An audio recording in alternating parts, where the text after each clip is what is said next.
اعوذ باللہ من الشیطان الرجیم بسم اللہ الرحمن الرحیم الحمد للہ رب العالمین والصلاة والسلام علی سید الانبیاء والمرسلین وعلی اہل بیتہ الطیبین الطاہرین وصحبہ المنتجبین۔ 27ویں پارے کا ہم نے آغاز کیا تھا، جس میں ہم نے سورہ طور کا ترجمہ اور مختصر وضاحت آپ کی خدمت میں عرض کر دی تھی۔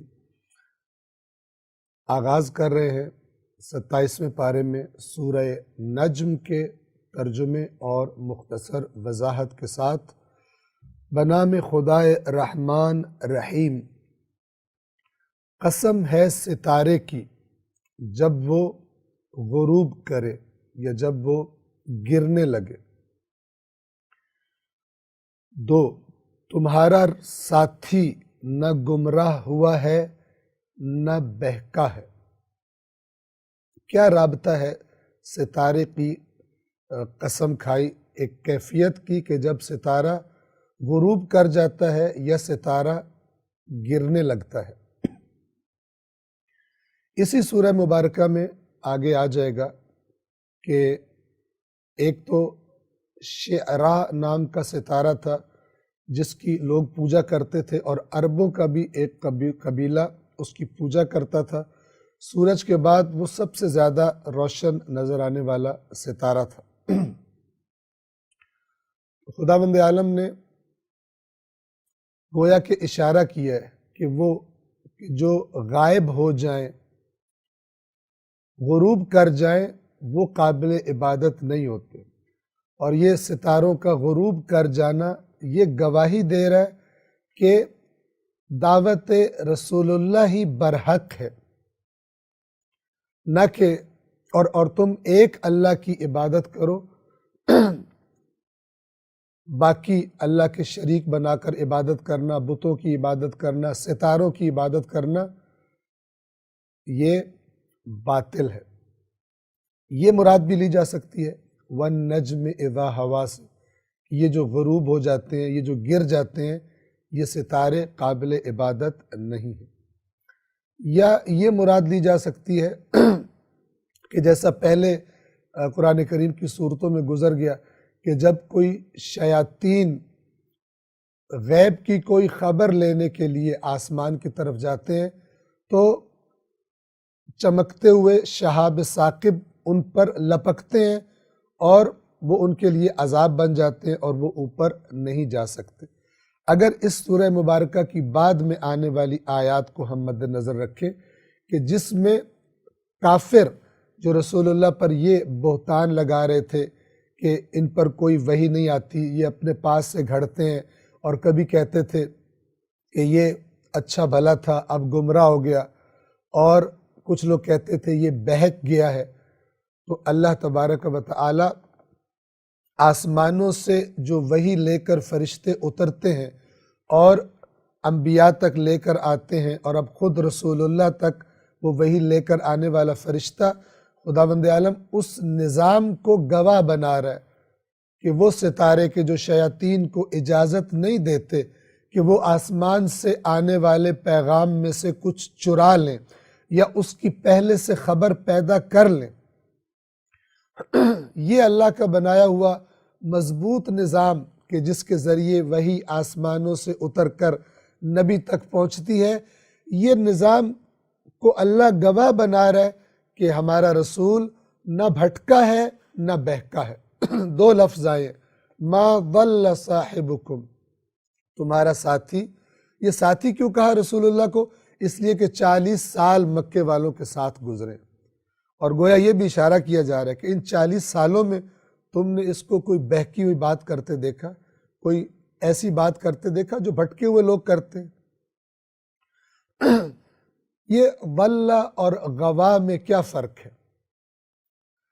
ضل کا معنی ہوتا ہے کسی شخص کو منزل کا پتہ نہ ہو اور اس وجہ سے راستے کا پتہ ہی نہ ہو اور وہ غلط راستے پہ چل رہا ہو، اسے کہتے ہیں ضال، جس کی جمع ضالین ہے۔ اور اگر کسی شخص کو راستے کا پتہ ہو پھر بھی اکتاہٹ کی وجہ سے یا کسی بھی اپنی خواہش کی وجہ سے وہ جانتے بوجھتے ہوئے سیدھے راستے کو چھوڑ دے، ظاہر بات ہے چاہے لا علمی میں راستہ چھوڑا ہو چاہے جانتے بوجھتے ہوئے راستہ چھوڑا ہو، بالآخر سیدھے راستے سے ہٹ گیا ہے، تو اللہ تعالیٰ ان دونوں چیزوں کی نفی فرما رہا ہے اپنے رسول کے بارے میں کہ جو کچھ کہہ رہے ہیں وہی آ رہی ہے اور اس وحی کے مطابق کلام کرتے ہیں، نہ بھٹکے ہیں نہ بہکے ہیں۔ 3، وہ خواہش سے بات نہیں کرتا، اپنی خواہش سے نہیں بولتا۔ 4، یہ تو صرف ایک وحی ہوتی ہے جو اس کی طرف بھیجی جاتی ہے، اللہ کی طرف سے۔ 5، شدید قوت والے نے انہیں تعلیم دی ہے۔ 7، جب وہ بلند ترین افق پر تھا، یہ جبرائیل علیہ السلام کو جب رسول اللہ نے افق آسمان پر دیکھا اپنی اصل شکل میں، تو اللہ فرما رہے یہ جو وحی ہے یہ ایک شدید قوت والے نے انہیں تعلیم دی ہے، یعنی جبرائیل نے۔ اب اگر ذہن میں سوال آئے کہ کیا جبرائیل رسول اللہ کے استاد ہیں؟ جبرائیل استاد نہیں ہے، جبرائیل تو ایک واسطہ ہے، اللہ در حقیقت سکھانے والا ہے، رسول اللہ کا معلم اللہ ہے، اس لیے کہ جبرائیل نہ اپنے پاس سے وحی میں کچھ اضافہ کر سکتے ہیں نہ کچھ کمی کر سکتے ہیں، صرف ایک پیغام پہنچانے والے ہیں۔ جیسا اللہ نے ان کو جو وحی کی امانت اللہ دیتا ہے اسی طرح وہ رسول اللہ کے پاس لے آتے ہیں، لہٰذا جبرائیل صرف ایک واسطہ ہے، اصل معلم رسول اللہ اللہ تبارک و تعالی ہے۔ جب وہ بلند ترین افق پر تھا، روایات میں بتایا گیا کہ رسول اللہ نے جبرائیل کو علیہ السلام کو اپنی اصل شکل میں دیکھا۔ 8، پھر وہ قریب آیا، پھر مزید قریب آیا۔ 9، یہاں تک کہ 2 کمانوں کے برابر یا اس سے کم فاصلہ رہ گیا۔ یہ قاب قوسین عرب ایک ان میں رسم تھی کہ جب 2 افراد نے اپنی گہری دوستی اور رشتے کا اعلان کرنا ہوتا تھا تو وہ 2 کمانوں کو ایک ساتھ جوڑ کر اور اکٹھا ایک تیر چلایا کرتے تھے، یعنی ایک شخص اپنی کمان لے کے آتا تھا، دوسرا اپنی کمان، اور یہ دونوں مل کر ایک تیر اس سے چلاتے تھے، اور یہ اعلان ہوتا تھا کہ ہم نظر آنے میں 2 ہیں لیکن ہم اب آج کے بعد ایک ہو چکے ہیں، جیسے کہا جاتا ہے 2 جسم اور ایک جان ہے، ہمارا ہر فیصلہ ہم دونوں کا فیصلہ ہوگا اور ہم گویا کہ ایک ہو گئے۔ یہ انتہائی قرب کی علامت سمجھی جاتی تھی، تو یہ ایک گویا کہ عرب محاورے میں یہ بات داخل ہو گئی تھی۔ اس نزدیک ترین قرب کی حالت کو اس آیت میں بیان کیا گیا۔ اب توجہ فرمائیے، 2 طرح سے ان آیات کی تعویل کی گئی ہے۔ ایک میں اس قاب قوسین او ادنا، قاب قوسین یا اس سے بھی زیادہ نزدیک، ان آیات کو تعویل کیا گیا رسول اللہ کی معراج میں اللہ کے ساتھ قرب پر، اور دوسری تعویل وہی ہے کہ جو ہم ترجمہ آپ کے سامنے کر رہے ہیں کہ جبرائیل بہت ہی زیادہ قریب آ گئے رسول اللہ کے، اور پھر اللہ کا پیغام رسول اللہ تک جبرائیل نے پہنچایا۔ 10، پھر اللہ نے اپنے بندے پر جو وحی بھیجنا تھی وہ وحی بھیجی، یعنی اس قریب ترین مقام پر آنے کے بعد۔ 11، اب یہ کفار مکہ جو تہمت لگا رہے ہیں رسول اللہ پر، اس کا جواب انہیں دیا جا رہا ہے۔ تو کیا جس سے جو کچھ، آیت نمبر 11، جو کچھ نظروں نے دیکھا دل نے نہیں جھٹلایا۔ بعض اوقات انسان کوئی ایسی چیز دیکھتا ہے کہ آنکھیں دھوکہ دے رہی ہوتی ہے، دل اس کی تصدیق نہیں کرتا۔ تو اللہ تعالیٰ فرما رہے کہ یہ جب وحی رسول اللہ پر نازل ہو رہی تھی تو آنکھیں بھی دیکھ رہی تھی اور دل بھی تصدیق کر رہا تھا، یعنی ذرہ برابر بھی کوئی ایسا گمان نہ کرنا کہ کوئی وہم آ گیا، کوئی پریشان خواب آ گیا اور اب یہ اس کو وہی سمجھ رہے ہیں، نہیں، بلکہ پوری بیداری میں آنکھوں سے دیکھ رہے تھے، اور جو دیکھ رہے تھے دل اس کی تصدیق کر رہا تھا، کوئی شک و شبے کی گنجائش اس میں، کوئی بھول چوک کی گنجائش اس میں نہیں تھی۔ 12، تو کیا جسے انہوں نے اپنی آنکھوں سے دیکھا ہے تم لوگ اس کے بارے میں ان سے جھگڑا کر رہے ہو؟ وہ کیسے تمہاری باتیں مان لے؟ اس نے تو اپنی آنکھ سے سب کچھ دیکھا ہے۔ اگر کسی شخص کو کہا جائے تیرا خواب ہوگا، تیرا وہم ہوگا، اگر اس کا واقعاً خواب اور وہم ہو تو اس کو شک پڑتا ہے، لیکن رسول اللہ کو کیسے شک پڑے؟ اس لیے کہ رسول اللہ نے اپنی آنکھوں سے دیکھا ہے اور دل نے آنکھوں کے دیکھنے کی صداقت کی گواہی دی ہے۔ یہ بالکل ایسا ہی ہے جیسے ہم لوگ کسی شخص سے کہیں مثال کے طور پر کہ یہ تم بات کر رہے ہو، یہ ہو سکتا ہے کوئی عجیب بات ہم نے سنی ہو، ہمیں عجیب لگ رہی ہو، ہم کہیں کہ یہ بات تو غلط کر رہا ہے، اور وہ ہمارے جواب میں کہے میں کیسے تمہاری بات مان لوں، میں نے اپنی آنکھوں سے دیکھا ہے، میں نے اپنے کانوں سے سنا ہے، لہذا میں سچ کہہ رہا ہوں۔ یہ اس طرح اللہ تبارک و تعالی جھٹلانے والوں کو اپنے نبی کے دفاع میں جواب دے رہا ہے کہ ہمارا نبی نہ بہکا ہے، نہ گمراہ ہوا ہے، نہ رستہ بھولا ہے، نہ اس کو کوئی وہم ہوا ہے۔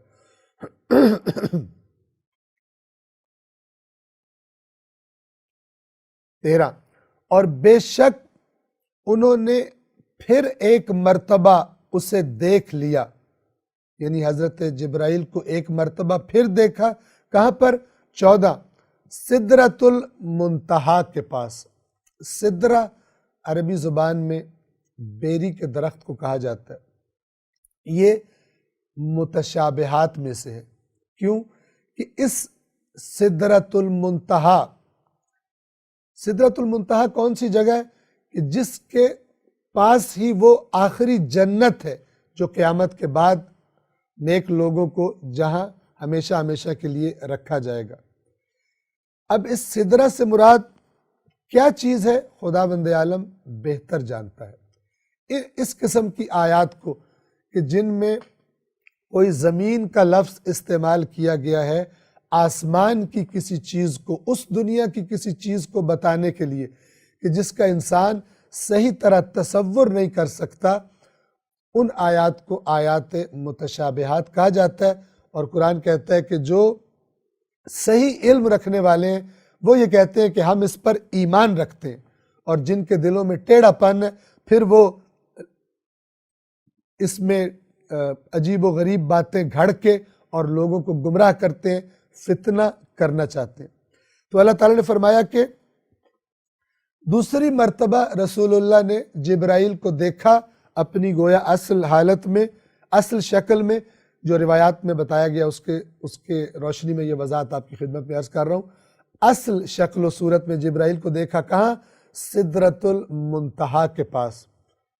اور شاید اس سے مراد وہی مقام ہے کہ جس کے بعد روایات کے مطابق صرف تنہا رسول اللہ آگے گئے تھے معراج کے لیے، اللہ کے اس قرب کے مقام کے لیے کہ جو کسی بشر کو سوائے رسول اللہ کے نصیب نہیں ہوا، نہ کسی نبی کو نہ کسی غیر نبی کو وہ مقام حاصل نہیں ہوا۔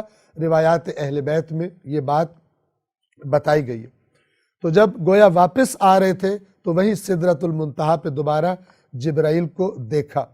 سدرۃ المنتہا کون سی جگہ ہے؟ آیت نمبر 15، جس کے پاس ہی جنت المأوا ہے۔ مأوا کہتے ہیں ٹھکانے کو، یعنی وہ جنت کے جو فائنل آخری ٹھکانہ ہے اللہ کے نیک بندوں کا، اسی کے ساتھ سدرۃ المنتہا ہے، یعنی جس سے آگے کوئی جا نہیں سکتا، اور رسول اللہ ہی اس سے آگے، اس مقام سے آگے گئے۔ 16، اس وقت سدرہ پر چھا رہا تھا جو چھا رہا تھا۔ یہ بھی ظاہر ہے کہ متشابہات میں سے ہے کہ گویا اللہ کا کوئی خاص نور، اللہ کی کوئی خاص رحمت اس سدرۃ المنتہا پر چھا رہی تھی جب رسول اللہ، گویا کہ یعنی یہ رسول اللہ کے استقبال کا کوئی سامان تھا، یا اللہ تعالیٰ کی رحمتوں کا کوئی خاص جلوہ تھا کہ جو سدرۃ المنتہا کے اوپر چھا رہا تھا جب رسول اللہ معراج پر گئے۔ کیا تھا؟ حقیقت کیا تھی؟ اللہ تبارک و تعالیٰ کی ذات بہتر جانتی ہے۔ 17، نہ نگاہ نے انحراف کیا نہ تجاوز کیا۔ انحراف ہوتا ہے صحیح چیز کی جگہ غلط چیز کی طرف پھر جانا نگاہ کا، اور تجاوز ہوتا ہے حد سے آگے بڑھ جانا۔ یعنی فرما رہے ہیں کہ رسول اللہ کی آنکھ میں، یعنی ان کی دید میں نہ کوئی انحراف ہوا اور نہ ہی کوئی آنکھ نے حد سے تجاوز کیا، یعنی انہوں نے بالکل اللہ کی نشانیاں صحیح جیسی اللہ نے دکھائی اس طرح رسول اللہ نے دیکھی ہیں۔ 18، بے شک انہوں نے اپنے رب کی بڑی نشانیوں کا مشاہدہ کیا۔ یہ معراج پر جب رسول اللہ تشریف لے گئے تو اللہ نے اپنی بڑی عظیم آیات میں سے رسول اللہ کو دکھائیں شب معراج۔ اب یہاں سے یہاں تک اللہ تعالیٰ نے اپنے رسول کا دفاع کیا، مشرکین مکہ کی تہمتوں کا جواب دیا، اور اب خطاب ہو رہا ہے ان کی بت پرستی اور ان کے من گھڑت عقائد جن کی ان کے پاس اللہ کی طرف سے کوئی دلیل نہیں آئی۔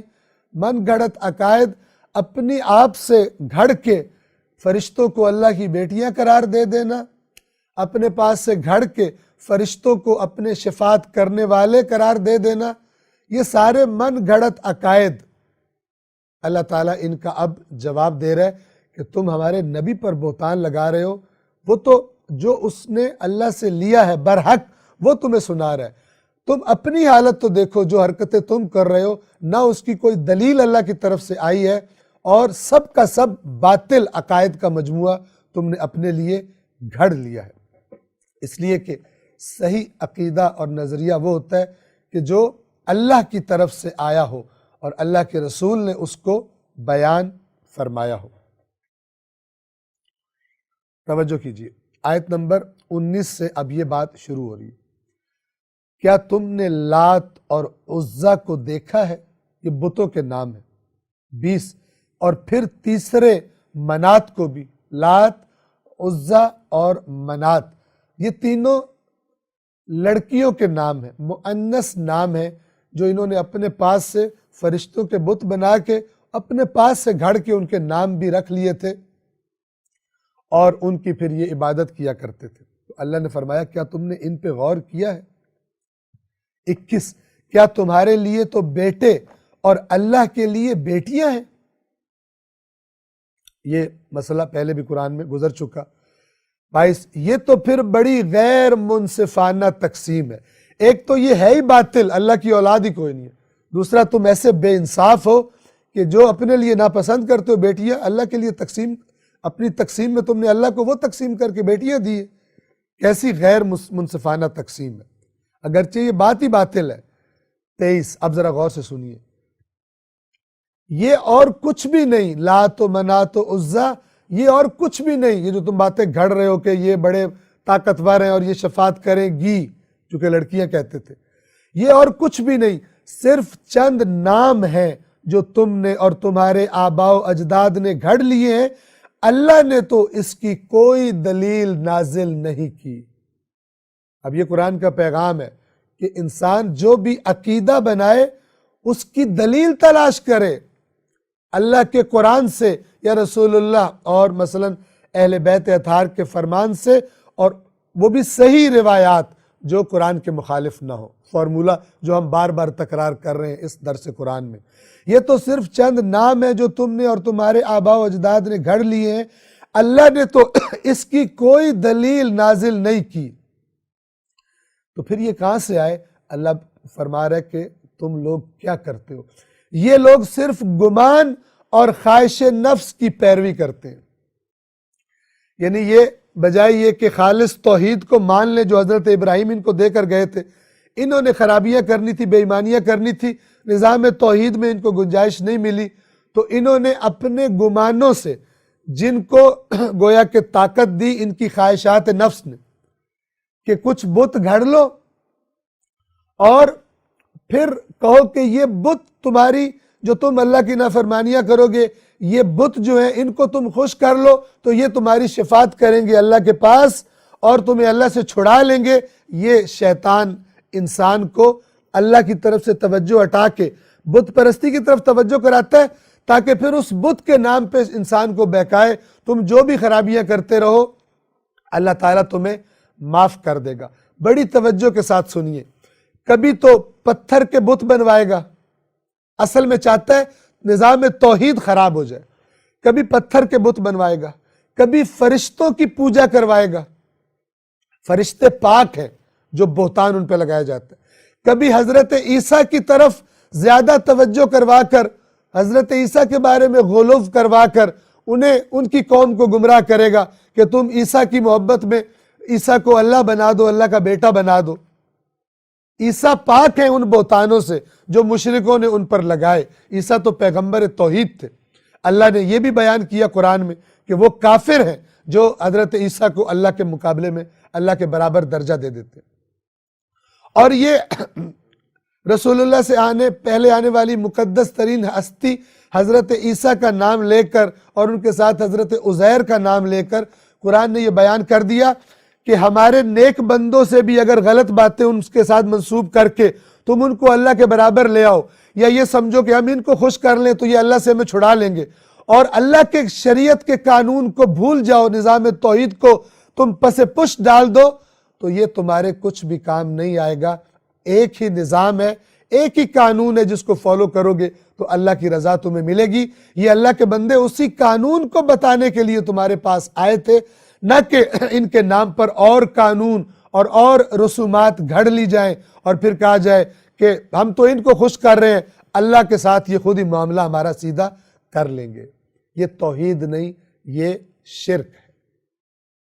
یہ آیات قرآن تا قیامت فارمولہ دیتی ہیں قرآن پڑھنے والے کو کہ کہیں کسی بت کے نام پر، کسی فرشتے کے نام پر، کسی اللہ کے مقدس نبی کے نام پر، مقدس ہستی کے نام پر کہیں تیرے ساتھ بھی تو ایسا ہی نہیں ہو رہا جیسا ان لوگوں کے ساتھ شیطان نے گزشتہ زمانوں میں کیا تھا.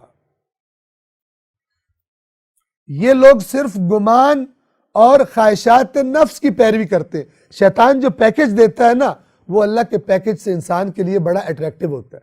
اس میں چھوٹ ہوتی ہے، تو گناہ بھی کر لے تو بخشا جائے گا، تو جو مرضی کر، بس یہ والے کام کر لے تو اللہ تجھے اللہ سے بخشوا دیں گے. یہ تیری یوں شفاعت کا باطل شفاعت کا تصور، چاہے فرشتوں کے بارے میں ہو چاہے اللہ کی مقدس برگزیدہ بندوں کے بارے میں ہو. باطل تصور قرآن نے بتا دیا، اگلی آیات میں بھی آ جائے گا. یہ دلیل کوئی ٹھوس نہیں ہوتی ان کے پاس، گمان پر قائم ہوتے ہیں یہ عقائد، اور ان کے پیچھے خواہش نفس ہوتی ہے، نہ کہ حق کی تلاش. خواہش نفس ہوتی ہے. یہ لوگ صرف گمان اور خواہشات نفس کی پیروی کرتے ہیں، حالانکہ ان کے پاس ان کے رب کی طرف سے ہدایت آ چکی ہے. اب قرآن کو دیکھو، یہ فرسودہ عقائد اے مکے والو چھوڑ دو، یہ شرک چھوڑ دو، ہدایت تمہارے پاس آ گئی ہے، جو اس میں بتایا جا رہا ہے وہ کرو. 24 کیا انسان جو آرزو کرتا ہے وہ اسے مل جاتی ہے؟ ہر چیز جس کی انسان آرزو کرے. مکے والوں کو خبردار کیا جا رہا ہے یہ تمہاری آرزویں ہے کہ تمہیں یہ فرشتے تمہاری شفاعت کریں گے. 25 اور دنیا اور آخرت کا مالک تو صرف اللہ ہے، اس کے اذن کے بغیر کچھ نہیں ہو سکتا.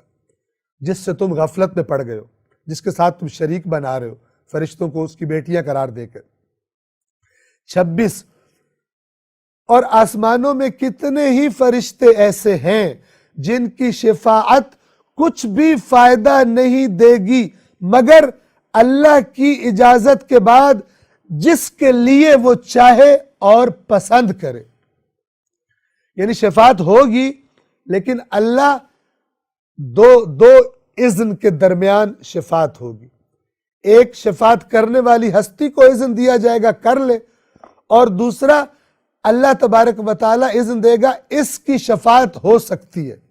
یہ قرآنی شفاعت ہے، اور یہ اللہ ہی کے نظام توحید کے اندر ہے. یہ نظام توحید سے ہٹ کے نہیں ہے کہ اللہ کو ناراض کرتے رہو اور اپنے من گھڑت عقائد کے مطابق کسی اور کام سے مقدس ہستیوں کو، فرشتوں کو راضی کرتے رہو، اور پھر وہ اللہ کی تم نے نافرمانی بھی کی ہے تو وہ تمہاری شفاعت کر کے تمہیں چھڑا لیں گے. یہ باطل تصور مکہ کے مشرکوں کے اندر بھی پایا جاتا تھا. اللہ نے اس کے باطل ہونے کو واضح کر دیا. آسمانوں میں کتنے ہی فرشتے ایسے ہیں جن کی شفاعت کچھ بھی فائدہ نہیں دے گی، مگر بعد اس کے کہ اللہ اجازت دے جس کے لیے وہ چاہے اور راضی ہو کہ اس کی شفاعت کر لی جائے. 27 بے شک جو لوگ آخرت پر ایمان نہیں رکھتے وہ فرشتوں کے نام لڑکیوں جیسے رکھتے ہیں. اے مکے والو، اگر تمہیں آخرت پر صحیح ایمان ہوتا تو تم تو پھر بڑے محتاط ہوتے، پھر من گھڑت عقیدے نہ بناتے، شرک نہ کرتے اللہ کے ساتھ. ابراہیم تو تمہارے آباء و اجداد کو توحید پر چھوڑ گئے تھے، بعد میں تم نے یہ من گھڑت باتیں بنائی. 28 حالانکہ انہیں اس کا کچھ بھی علم نہیں ہے. قرآن کہتا ہے علم پر بنیاد رکھو، گمان پر بنیاد نہ رکھو اپنے عقائد کی. لوگوں کو میں نے دیکھا سارے یہ کر رہے ہیں، مجھے گمان ہوا ہے یہی ٹھیک ہوگا، میں بھی کر رہا ہوں. یہ تو پھر آپ دنیا میں جتنے مختلف ادیان دیکھتے ہیں، جتنے مختلف مسالک دیکھتے ہیں، جو جس ماحول میں پیدا ہوتا ہے وہ کہتا ہے کہ میں نے تو اسی طرح دیکھا ہے، اس کے پیچھے چل پڑتا ہے. یہ شعور اور بصیرت والا ایمان نہیں ہوتا، یہ آباء و اجداد کا تقلیدی ایمان ہے. جبکہ عقائد دلیل کی بنا پر ہونے چاہیے، اور وہ دلائل اللہ تبارک و تعالیٰ نے اپنی کتاب میں عقل کو جھنجھوڑنے والے عقلی دلائل خداوند عالم نے اپنی کتاب میں رکھے ہیں. اور پھر اس کے بعد قرآن ہی سب سے بڑی بنیاد ہے حق اور باطل میں جدائی کرنے کی. 29 آیت نمبر 28 چل رہی تھی. حالانکہ انہیں اس کا کچھ بھی علم نہیں ہے، وہ تو صرف گمان کی پیروی کرتے ہیں، اور گمان تو حق کے مقابلے میں ذرہ برابر بھی کام نہیں آتا. اصل حق اور علم ہے، گمانوں پر نہ چلو. 29 پس آپ اے رسول اس شخص سے منہ پھیر لیں جو ہمارے ذکر سے منہ پھیرتا ہے اور صرف دنیاوی زندگی کی خواہش رکھتا ہے. کتنا خوبصورت ہے کہ وہ جو دنیا کا طلبگار ہے رسول، آپ کی بات اس کو سمجھ نہیں آئے گی. اس کو تو دنیا کا فائدہ چاہیے، دین سے بھی دنیا کا فائدہ چاہیے. تو جس کے دل میں صرف دنیا گھسی ہوئی ہے، اے رسول آپ اس کو چھوڑ دیجئے، وہ ہمارے یاد سے رخ پھیرنے والا ہے، آپ بھی اسے کنارہ کشی کیجیے. 30 اب یہ دنیا داروں کی، دنیا پرستوں کی، مادہ پرستوں کی بات ہو رہی ہے. یہی آیت نمبر 30 یہی ان کے علم کی انتہا ہے. آپ کا پروردگار یقیناً بہتر جانتا ہے کہ اس کے راستے سے کون بھٹکا ہے، اور اسے بھی خوب جانتا ہے جو ہدایت پر ہے. یہ مکے والے بھٹکے ہوئے، اے رسول آپ تو صراط مستقیم پر. ان دنیا پرستوں کا علم اسی دنیا میں اس کی پرواز ہے، آگے تک نہیں جا سکتا. ان کو صرف دنیا نظر آتی ہے، دنیا سے آگے کچھ دکھائی نہیں دیتا، نہ یہ دیکھنا چاہتے، اسی دنیا کے عاشق. 31 اور جو کچھ آسمانوں اور زمین میں ہے سب اللہ ہی کا ہے، تاکہ اللہ برائی کرنے والوں کو ان کے عمل کا بدلہ دے اور نیکی کرنے والوں کو بہترین جزا دے. یعنی یہ اللہ کی ملکیت ہے سب کچھ، اور اللہ یہ کرنے والا ہے. یہ سب کچھ اللہ نے باطل پیدا نہیں کیا. کس لیے پیدا کیا ہے؟ تاکہ آزمائے، اور آزمانے کے بعد بروں کو ان کا بدلہ اور اچھوں کو ان کی بہترین جزا دے. اب اچھوں کی صفات اللہ بیان فرما رہا ہے. وہ لوگ، آیت نمبر 32 وہ لوگ جو کبیرہ گناہوں سے، گناہان کبیرہ سے اور بے حیائیوں سے اجتناب کرتے ہیں، دور رہتے ہیں بے حیائی کی محفلوں سے، بے حیائی کی باتوں سے، سوائے ان کے جو ان سے ہو جاتے ہیں، گناہان صغیرہ جنہیں کہا جاتا ہے، نہ کہ عادی مجرم ہو. یاد رکھیے روایات میں یہ بات بتائی گئی کہ اگر گناہ چھوٹا بھی ہو انسان اس کو تکرار کرے، عادت ڈال لے، وہ کبیرہ ہو جاتا۔ یہ اس سے مراد وہ گناہ ہیں جو بعض اوقات انسان سے غفلت میں، جذبات میں بالآخر انسان ہے سرزد ہو جاتے ہیں، نہ کہ عادت ڈالی ہوئی ہے اللہ کی نافرمانی کرنی، یہ مراد ہے۔ سوائے گناہان صغیرہ کے تو آپ کے پروردگار کی مغفرت کا دائرہ یقیناً بہت وسیع ہے، وہ ان چھوٹے موٹوں کو معاف کر دے گا، وہ تم سے خوب آگاہ ہے۔ اسی آیت میں اللہ بتا رہا ہے کہ یہ جو جن کو اللہ نے اچھی جزا دینی ہے یہ عادی مجرم اور بدماش نہیں ہوتے، بے حیائیوں والے کام کرنے والے اور بڑے گناہ کرنے والے یہ نہیں ہوتے۔ وہ تم سے خوب آگاہ ہے جب اس نے تمہیں مٹی سے بنایا اور جب تم اپنی ماؤں کے شکم میں ابھی جنین تھے، اللہ تو تمہیں تب سے جانتا ہے، پس اپنے آپ کی پاکیزگیاں بیان نہ کرو، اپنی تعریفیں نہ کرو کہ میں کوئی بڑی چیز ہوں، بڑا نیک ہوں۔ اللہ تمہیں جانتا ہے کون نیک ہے، تم میں سے کون نیک نہیں ہے۔ اللہ نے منع کیا قرآن میں اپنی تعریفیں کرنے سے، اپنی پاکیزگیاں بیان کرنے سے۔ اللہ پرہیزگار کو خوب جانتا ہے، تم اپنی تعریفیں کر کے خود سے اپنے آپ کو پرہیزگار نہ بتاؤ۔ آیت نمبر 33، یہ آیات جو ہیں توجہ کیجیے، کیا آپ نے اس شخص کو دیکھا جس نے منہ پھیر لیا اور تھوڑا سا عطا کیا اور پھر رک گیا؟ 35، کیا اس کے پاس غیب کا علم ہے اور وہ دیکھ رہا ہے، غیب جانتا ہے؟ 36، یا کیا اسے ان باتوں کی خبر نہیں پہنچی جو موسیٰ کے صحیفوں میں تھی؟ یہ ایک شخص تھا جس نے گویا کہ ایمان قبول کیا، رسول اللہ پر ایمان لایا اور رسول اللہ کے مقاصد پر خرچ کرنا شروع کیا، تو اس کے کسی کافر دوست نے اسے کہا کہ خرچ مت کر، تو خود بھی مفلس ہو جائے گا، اور میرے ذمے آیا تیرا گناہ اگر تو نے اپنا ہاتھ روک لیا، یہ گناہ میں اپنے ذمے لیتا ہوں۔ تو اس بندہ خدا نے وہ خرچ کرنا چھوڑ دیا۔ تو اللہ نے فرمایا اے رسول کیا آپ نے اس کو دیکھا ہے جس نے منہ پھیر لیا اور تھوڑا سا عطا کیا پھر رک گیا؟ کیا اس کے پاس علم غیب ہے کہ وہ دیکھ رہا ہے کہ اگر خرچ کرے گا تو بھوکا ہو جائے گا؟ یا اس کے پاس غیب ہے کہ اس کا گناہ نہ خرچ کرنے کا گناہ جو ہے وہ اللہ اس کے اس دوست کو دے دے گا جس نے اسے کہا ہے؟ کیا اسے ان باتوں کی خبر نہیں پہنچی جو موسیٰ کے صحیفوں میں تھی؟ 37، اور ابراہیم کے صحیفوں میں جس نے حق عطا کر دی، جس نے وفا کر دی تھی، ابراہیم، ان کے صحیفوں میں بھی یہ باتیں لکھی ہوئی ہیں جو ہم آپ کو قرآن میں بتا رہے ہیں، یعنی اللہ کا نہ بدلنے والا قانون۔ اور وہ کیا؟ 38، یہ کہ کوئی بوجھ اٹھانے والا کسی دوسرے کے گناہ کا بوجھ نہیں اٹھائے گا، اپنے گناہ خود ہی اٹھانے پڑیں گے۔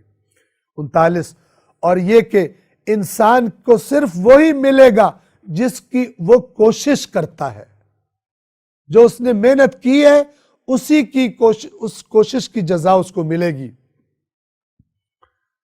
نہ گناہ کا بوجھ کوئی دوسرا اٹھائے گا، اور اجر کس کا ملے گا؟ اس کے اپنے عمل اور اس کی کوشش کا۔ 40، اور یہ کہ اس کی کوشش ان قریب دیکھی جائے گی اور اس کے بعد اس کو جزا دی جائے گی۔ 41، پھر اسے پورا بدلہ دیا جائے گا، اللہ اسے پورا بدلہ دے گا کوشش کا۔ 42، اور یہ کہ آپ کے رب کے پاس ہی منتہا ہے، ہر چیز نے سر انجام آپ کے رب کی طرف واپس جانا ہے۔ 43، اور یہ کہ وہی ہنساتا ہے اور وہی رلاتا ہے، یعنی اسی نے یہ نظام بنایا ہے اور اس نے تمہارے اندر خوشی کے موقع پر ہنسنا رکھ دیا ہے اور غم کے موقع پر رونا رکھ دیا ہے، یہ اسی کا بنایا ہوا نظام ہے۔ اور اس میں یہ بھی اشارہ ہے کہ جو مجرم ہوں گے وہ روئیں گے اور جو اللہ کے نیک بندے ہوں گے ان کی کوششوں کی جب جزا ملے گی تو وہ ہنسیں گے۔ 44، اور یہ کہ وہی موت دیتا ہے اور وہی زندگی دیتا ہے۔ 45، اور یہ کہ وہی نر اور مادہ کا جوڑا پیدا کرتا ہے۔ 46، ایک نطفے سے جب وہ نطفہ ٹپکایا جاتا ہے، یعنی کیسے؟ غور کرو، ایک ٹپکے ہوئے نطفے سے کیسے مرد اور عورت اور انسان پیدا ہوتے ہیں، اللہ انہیں بنا دیتا ہے۔ 37، اور یہ کہ دوسری زندگی کا پیدا کرنا اس کے ذمے ہے، یعنی وہ کر کے چھوڑے گا۔ 48، اور یہ کہ وہی دولت مند بناتا ہے اور وہی ثابت سرمایہ دیتا ہے، یعنی ایک دفعہ فقیر کو غنی بنا دینا، ہو سکتا ہے تھوڑی دیر بعد وہ دوبارہ فقیر ہو جائے، ایسا بھی ہو سکتا ہے، اور ہمیشہ کے لیے غنی بنا دینا، ثابت سرمایہ دے دینا، یہ سب اللہ کے کام ہیں۔ اور بعض نے اس کا ترجمہ بعض عربی ہی قواعد کی، لغت کے قواعد کے مطابق یہ کیا ہے کہ وہی غنی بھی بناتا ہے اور وہی فقیر بھی بنا دیتا ہے، واپس بھی لے لیتا ہے۔ 49، اور یہ کہ وہی شعراء کا رب ہے، یہ شعراء وہی ستارہ کہ جس کو بعض لوگ پوجتے تھے، عرب کا بھی ایک قبیلہ اس کو پوجا کرتا تھا، اللہ نے فرمایا شعراء رب نہیں ہے، رب شعراء اس کی پوجا کرو، وہ شعراء کا بھی رب ہے۔ 50، اور یہ کہ اسی نے عاد اولا کو ہلاک کیا، یعنی وہ عاد کے جو قدیم زمانوں میں، پہلے زمانوں میں گزر چکی قوم عاد، اور سمود کو بھی پھر کچھ نہ چھوڑا ان کا جب ان پر عذاب آیا۔ 52، اور اس سے پہلے قوم نوح کو یعنی تباہ کر دیا، کیونکہ وہ یقیناً سب سے زیادہ ظالم اور سرکش تھے۔ 53، اور الٹی ہوئی بستیوں کو اٹھا کر گرا دیا، قوم لوط کی بستیاں مراد ہیں، پھر ان پر چھا گیا جو چھا گیا، یعنی اللہ کا عذاب۔ 55، تو آپ اپنے رب کی کون کون سی نعمت پر شک کریں گے؟ تو اپنے رب کی کون کون سی نعمت کو جھٹلائے گا، جو اچھوں کو جزا دیتا ہے، بروں کو سزا دیتا ہے اور تمہارے لیے ہدایت کا بندوبست کرتا ہے، تم کون کون سی اپنے رب کی نعمتوں پر شک کرو۔ 56، یہ بھی گزشتہ خبردار کرنے والوں کی طرح ایک خبردار کرنے والی خبر ہے، یعنی یہ بھی اللہ کی نعمت ہے، جیسے پہلے اللہ نے اپنے نبیوں کو خبردار کرنے کے لیے بھیجا تھا۔ 57، آنے والی قریب ہی آ گئی ہے قیامت، خبردار کیا جا رہا ہے، اللہ کے سوا اسے ٹالنے والا کوئی نہیں ہے، اور اللہ اس کو لائے گا، اسے کوئی ہٹا نہیں سکتا۔ 59، کیا تم اس کلام سے تعجب کرتے ہو؟ یہ قرآن سے تمہیں تعجب ہو رہا ہے کہ یہ کیسا کلام ہے، اور باتیں کرتے ہو۔ 60، اور ہنستے ہو اور روتے نہیں ہو، اس کو سن کر تو اپنی زندگیوں کو دیکھ کر تمہیں رونا چاہیے، تم ہنس رہے ہو، مذاق اڑا رہے ہو۔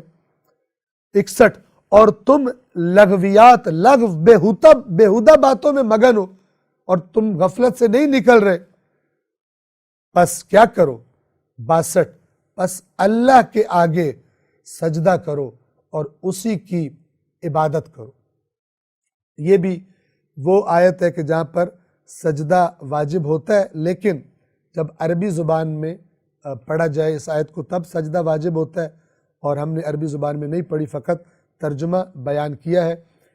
اگلی اس کے بعد سورۃ القمر، اس کے آغاز میں چاند کے 2 ٹکڑے ہونے کا تذکرہ ہے، اس کے بارے میں آراء مختلف ہیں۔ بعض کہتے ہیں کہ جب قیامت بالکل قریب آئے گی اس وقت چاند ٹکڑے ہوگا، لیکن جو روایات میں بات ملتی ہے وہ یہ کہ رسول اللہ نے یہ معجزہ دکھایا تھا اور چاند کو 2 ٹکڑے کیا تھا، اور بعض مشرکین نے ان لوگوں سے کہ جو اس وقت سفر پر گئے ہوئے تھے مکہ سے باہر، جب وہ واپس آئے تو ان سے پوچھا کہ تم نے چاند 2 ٹکڑے ہوتے ہوئے دیکھا، چونکہ انہوں نے رسول اللہ پہ الزام لگایا کہ یہ آپ نے جادو سے کیا ہے، اور جادو کیا ہوتا ہے؟ اصل میں ہوتا ہے کچھ نہیں ہے، دیکھنے والوں کی آنکھوں کو یوں لگتا ہے۔ لیکن جب وہ مسافر واپس آئے اور ان سے سوال کیا انہوں نے، تو انہوں نے بتایا کہ ہاں ہم نے بھی جہاں پر ہم تھے وہاں پر چاند کو 2 ٹکڑے ہوتے ہوئے دیکھا تھا۔ تو یہ روایات ہے۔ بنام خدائے رحمان رحیم، قیامت قریب آ گئی اور چاند شک ہو گیا، شک ہو جانا یعنی 2 ٹکڑے ہو جانا۔ 2، اور اگر یہ کوئی نشانی دیکھ لیتے ہیں تو منہ پھیر لیتے ہیں اور کہتے ہیں یہ تو وہی ہمیشہ کا جادو ہے، جیسا کہ میں نے روایات کی روشنی میں آپ کی خدمت میں عرض کیا کہ جب دیکھا تو کہا یہ تو وہی جادو ہے۔ 3، انہوں نے جھٹلا دیا اور اپنی خواہشات کی پیروی کی، اور ہر امر مستقر ہونے والا ہے، یعنی ہر اللہ نے جو فیصلہ کیا ہے وہ ہو کر رہے گا، مگر تمہیں تھوڑی دیر کے لیے جو مہلت دی گئی ہے وہ اس لیے کہ تم اپنی اصلاح کر لو، ورنہ جو تم جھٹلا رہے ہو تمہاری پکڑ ہو کر رہے گی۔ 4، اور بے شک ان کے پاس وہ خبریں آ چکی ہیں جو باز رہنے کے لیے کافی تھی، یعنی اگر کسی نے رکنا ہو خرابیوں سے، نافرمانیوں سے، تو اللہ کے قرآن میں وہ آ چکا ہے، کافی ہے۔ نصیحت جس نے قبول، جس کے اندر یہ گنجائش موجود ہو، انسانیت موجود ہو، اس کے لیے ہدایت آ چکی ہے۔ یعنی اب جو نہیں مان رہے وہ اگلے مراحل پر بیماریوں کے چلے گئے، ہٹ دھرمیوں کے۔ 5، حکیمانہ اور مؤثر باتیں لیکن تنبیہیں فائدہ مند نہیں ہوتی ان کے لیے جنہوں نے ہٹ دھرمی اپنا لی ہو۔ 6، پس اے رسول آپ بھی ان سے رخ پھیر لیں، جس دن بلانے والا ایک ناپسندیدہ چیز کی طرف بلائے گا، یعنی ان مجرموں کو حساب کتاب اور جہنم کی طرف قیامت کے دن وہ بلانے والا بلائے گا، آپ ان کو چھوڑ دیجئے اگر یہ ہٹ دھرمی پر ڈٹے ہوئے۔ اب قیامت کے دن کا منظر ہے۔ 7، تو وہ آنکھیں نیچی کر کے قبروں سے نکل پڑیں گے گویا کہ وہ بکھری ہوئی ٹڈیاں ہیں۔ یہ ٹڈی دل آج کل جو حملہ بھی کیا ہوا فصلوں پر، ان کی مثال دے رہا ہے اللہ۔ یہ جو اب اکڑ رہے ہیں اور بڑے متکبر اور بڑے سردار بنے بیٹھے ہیں، یہ ایسے نکل کر قبروں سے گر رہے ہوں گے جیسے ٹڈیاں گرتی۔ اور آپ کو پتہ ہے بڑی بدحواس والی حرکت ہوتی ہے ٹڈیوں کی، کوئی ادھر گر رہی ہے، کوئی ادھر گر رہی ہے، اور اڑ کر ایک طرف جا رہی ہوتی ہے، اور ان کی رخ بھی ایک طرف ہوتا ہے اس سارے ٹڈی دل کا۔ تو وہ تصویر اللہ دکھا رہا ہے کہ ایسے یہ نکل کے باہر گرتے پڑتے ہوئے جا رہے ہوں گے جدھر ان کو بلایا جا رہا ہوگا، کہ جیسے ٹڈیاں گرتی۔ تو وہ آنکھیں نیچی کر کے قبروں سے نکل پڑیں گے گویا وہ بکھری ہوئی ٹڈیاں ہیں۔ 8، پکارنے والے کی طرف دوڑتے ہوئے جا رہے ہوں گے، اس وقت کفار کہیں گے یہ تو بڑا کٹھن، بڑا مشکل دن ہے۔ 9، ان سے پہلے نوح کی قوم نے بھی جھٹلایا تھا، حضرت نوح کی قوم، تو انہوں نے ہمارے بندے کو جھٹلا دیا اور کہنے لگے یہ دیوانہ ہے اور جھڑکی کا شکار ہے، یعنی جنات نے اس کو جھڑکا ہے تو اب اس کی عقل خراب ہو گئی ہے۔ جیسے کہ کہا جاتا ہے نا کہ آج کل کہا جاتا ہے اس کو جن پڑ گئے، الٹی سیدھی باتیں کرتا ہے۔ حضرت نوح کی یہ بے احترامی کرتے تھے ان کے قوم والے، کہتے ہیں دیوانہ ہے اور جنوں کی جھڑکی کا شکار ہے، اس کی عقل کام نہیں کرتی۔ 10، تو نوح نے اپنے رب کو پکارا، میں مغلوب ہو گیا ہوں پس تو انتقام لے، انی مغلوب فانتصر، تو میرا انتقام لے۔ 11، تو ہم نے زوردار بارش سے آسمان کے دہانے کھول دیے۔ 12، اور زمین کو پھاڑ کے ہم نے چشمے جاری کر دیے تو پانی اس امر پر مل گئے جو مقدر ہو چکا تھا۔ آسمان سے آنے والا پانی اور زمین سے نکلنے والا پانی اکٹھے ہو گئے اور غرق کر دی گئی وہ قوم جو اللہ کے نبی کی توہین کیا کرتی تھی اور ہٹ دھرم تھی۔ 13، اور تختوں اور کیلوں والی پر ہم نے نوح کو سوار کیا، کشتی جو لکڑی کے تختوں اور کیلوں سے بنائی گئی تھی۔ 14، جو ہماری نگرانی میں چل رہی تھی، اللہ نگران تھا اس کا، حالانکہ طوفان آئے ہوئے تھے۔ یہ بدلہ اس شخص کی وجہ سے تھا جس کی قدر شناسی نہ کی گئی، جس کی بے قدری کی گئی۔ اللہ اپنے بندوں کی بے قدری کرنے والوں سے بدلے لیتا ہے، دنیا میں بھی بدلے لیتا ہے، آخرت میں بھی بدلے لے گا۔ امام حسین کی بے قدری کی گئی، آج تک فاسق اور فاجر مسلط ہیں امت مسلمہ پر، اکثریت آپ دیکھ لیجئے، فاسق فاجر بے دین نام کے، ظاہری نام کے مسلمان مسلط ہیں۔ اللہ تعالیٰ یہ بدلہ ہے اس شخص کی وجہ سے جس کی بے قدری کی گئی، اللہ تعالیٰ انتقام لیتا ہے۔ 15، ان آیات میں اشارے، قانون بتا رہا ہے اللہ کہ جب ہمارے بندوں کی بے قدری کی جائے گی ہم بدلے لیں گے۔ 15، اور بے شک ہم نے اس کشتی کو ایک نشانی بنا چھوڑا، تو کیا کوئی نصیحت قبول کرنے والا ہے؟ 16 تو بتاؤ میرا عذاب اور میری تنبیہیں یعنی وہ خبردار کرنا کیسی رہی، کیسے ہم نے غرق کیا، بتاؤ تو صحیح۔ 17 اور بے شک ہم نے اس قرآن کو نصیحت کے لیے آسان بنا دیا ہے، تو کوئی ہے نصیحت لینے والا؟ یہ آیت بھی قیامت کے دن گویا پکار کر کہے گی کہ تم لوگوں نے، میں تمہارے درمیان موجود تھا قرآن، اور یہ پکار رہی تھی یہ آیات، اللہ پکار رہا تھا، اللہ صدائیں دے رہا تھا اپنے قرآن میں کہ ہم نے اس قرآن کو بے شک آسان کر دیا ہے نصیحت کے لیے، تو تم میں سے ہے کوئی نصیحت لینے والا؟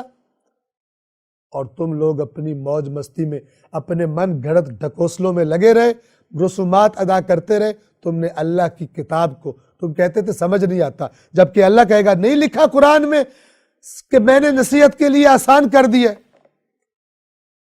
ہے کوئی نصیحت لینے والا؟ 18 قوم عاد نے تکذیب کی، جھٹلا دیا، تو بتاؤ میرا عذاب اور میری تنبیہیں کیسی رہی، کیا ہوا قوم عاد کے ساتھ جب انہوں نے تنبیہوں پر کان نہ دھرا۔ 19 ایک مسلسل نحوست کے دن ہم نے ان پر ایک طوفانی ہوا چلائی، یہ نحوست اس بد عملی کی وجہ سے جس پر عذاب آیا تھا، ان کے لیے منحوس دن تھا جن پر عذاب آیا۔ 20 جو لوگوں کو جڑ سے اکھڑے ہوئے کھجور کے تنوں کی طرح اٹھا کر پھینک رہی تھی، بڑے بڑے جسموں والے طاقتور لوگ ایسے ہوا انہیں اٹھا اٹھا کے پھینک رہی تھی جیسے کھجور کے تنے کٹ کٹ کے گر رہے ہوں۔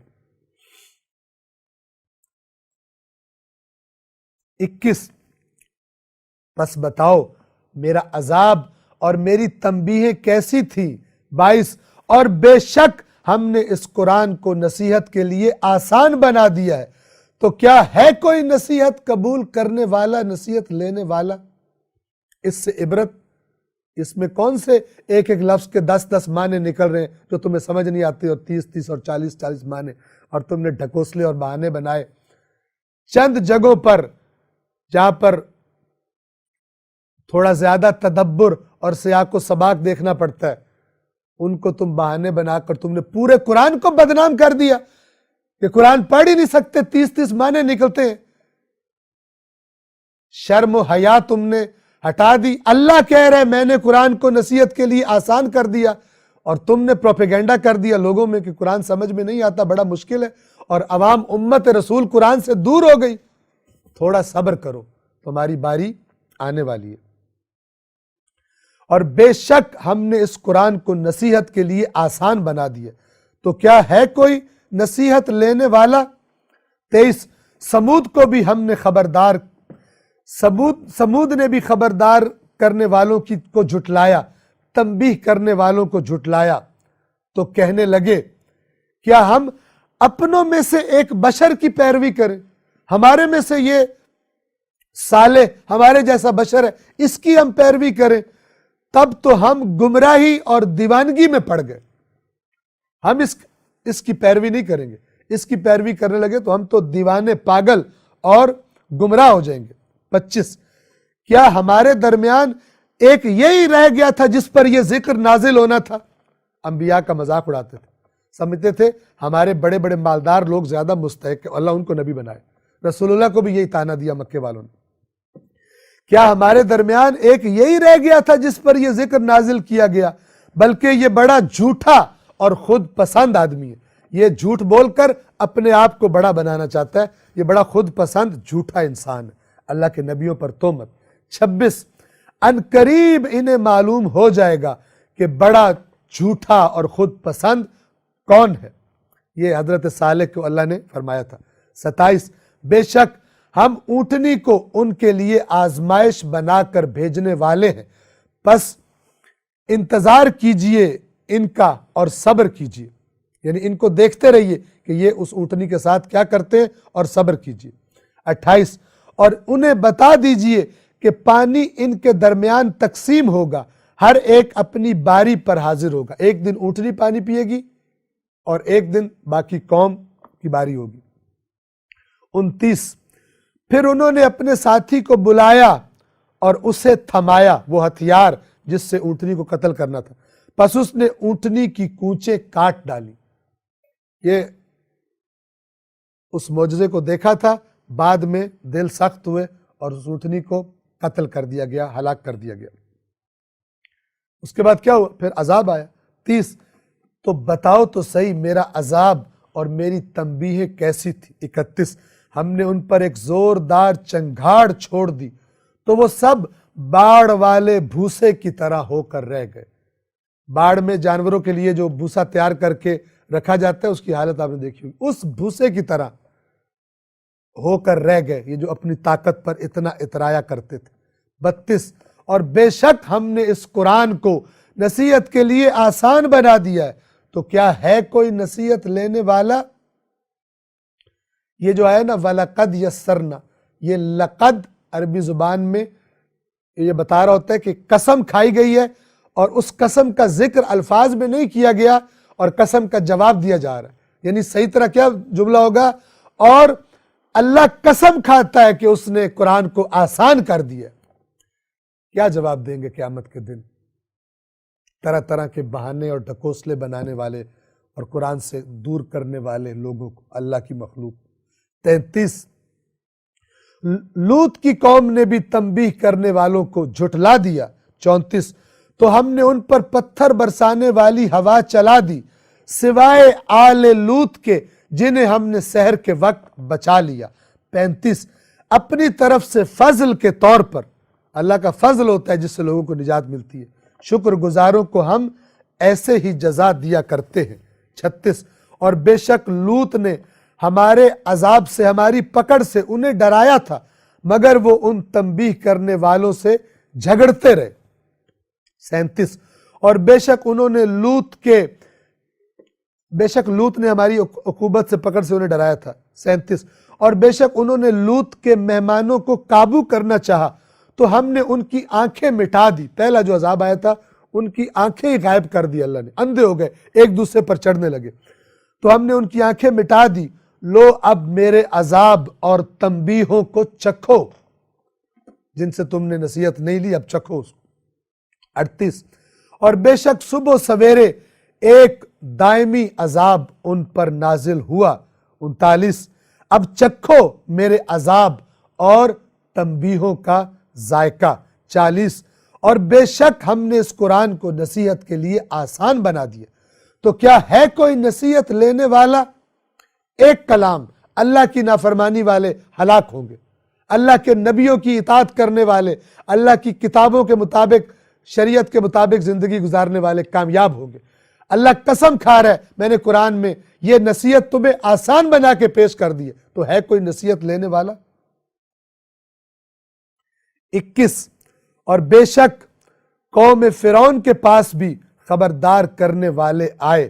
42 انہوں نے ہماری تمام نشانیوں کو جھٹلا دیا تو ہم نے انہیں اس طرح گرفت میں لے لیا جس طرح ایک غالب آنے والا طاقتور گرفت میں لیتا ہے اور پھر نابود کر کے رکھ دیتا ہے۔ 43 کیا تمہارے زمانے کے کفار ان لوگوں سے بہتر ہیں یا کتابوں میں تمہارے لیے معافی کا پروانہ لکھا ہوا ہے؟ یعنی مکے والوں سے کہا جا رہا ہے اور مسلمانوں سے کہا جا رہا ہے جنہوں نے ایمان قبول کر لیا کہ یہ کفار زیادہ طاقتور ہیں یا وہ لوگ جنہوں نے ہلاک کر دیا تھا، ہم نے ہلاک کر دیا، تو یہ تو کمزور ہے، پھر یہ کیوں جھٹلا رہے ہیں؟ کیا ان کے پاس آسمانی کتابوں میں کوئی معافی نامہ لکھ دیا گیا کہ یہ ہمارے رسول کی بات نہ مانے تب بھی ان کو ہم معاف کر دیں گے؟ دونوں باتیں باطل۔ 44 یا یہ لوگ کہتے ہیں کہ ہم ایک فتح پانے والی جماعت ہے، یعنی مشرکین کہتے تھے تم کمزور ہو مسلمانوں، ہم تم پر غلبہ پا لیں گے، ماریں گے تمہیں۔ 45 اب یہ مکی سورہ میں اللہ خوشخبری دے رہا ہے، آئندہ کی خبر دے رہا ہے، کیا نہیں، یہ جماعت ان قریب شکست کھائے گی اور پیٹھ پھیر کر بھاگ جائے گی، اور یہ اللہ نے وعدہ پورا کر کے دکھایا۔